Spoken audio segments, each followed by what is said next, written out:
Number 5, we're given a double integral to evaluate.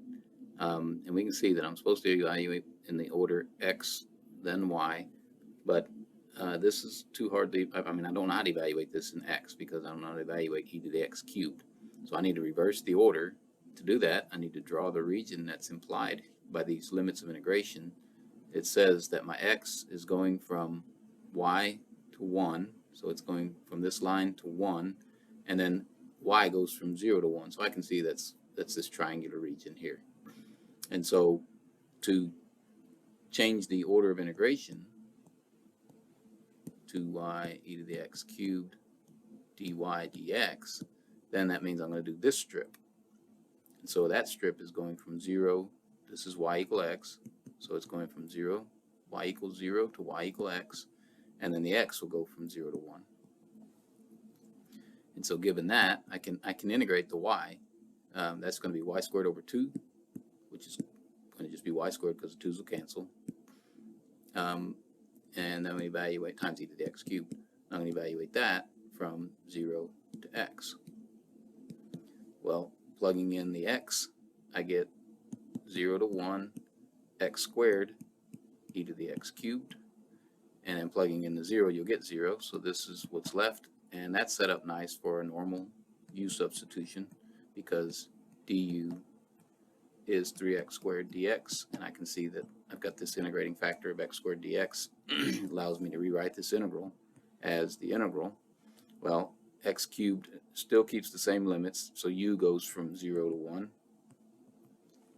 1. But I've got e to the u, and the x squared dx is replaced by 1/3 du. And then e to the u is easy to integrate, so I get 1/3 integral of e to the u is e to the u. Evaluate that from 0 to 1. I get 1/3 e to the 1 minus e to the 0. So 1/3 e to the 1, which is e, minus e to the 0, which is 1. So that would be the value of that integral. And this next one, it says evaluate this thing. Now looking at that, I don't want to have to try to evaluate because I have to multiply it out and so on. This one's set up to be done in polar coordinates because this region that's described here is got a circle involved, semicircle, top, bottom of semicircle. And then I see that x squared plus y squared, which is set up nice for polar coordinates. So let's draw the region. This is going from a semicircle here of radius 2. That's the lower half. So it's y equal lower half. That's this bottom part here. And then it's stopping when it hits the top half. So it's going between these two. So that's 2 there, that's 2 there. And then the x is going from 0 to 2. So be sure you only do half this. So it's not the full circle, it's just half the circle. But that's a nice polar rectangle. So in polar coordinates, I'm going to get the integral 6 x squared plus y squared is r squared squared. And then I get r dr d theta. And I got to do my limits. Well, so now I'm in polar coordinates. My r comes out from the pole at some angle till it hits the edge. So r is going from 0, and then it'll hit this edge of 2. Then the angle is sweeping out from here to there. We can see that's from minus pi over 2 to pi over 2. So theta goes from minus pi over 2 to pi over 2.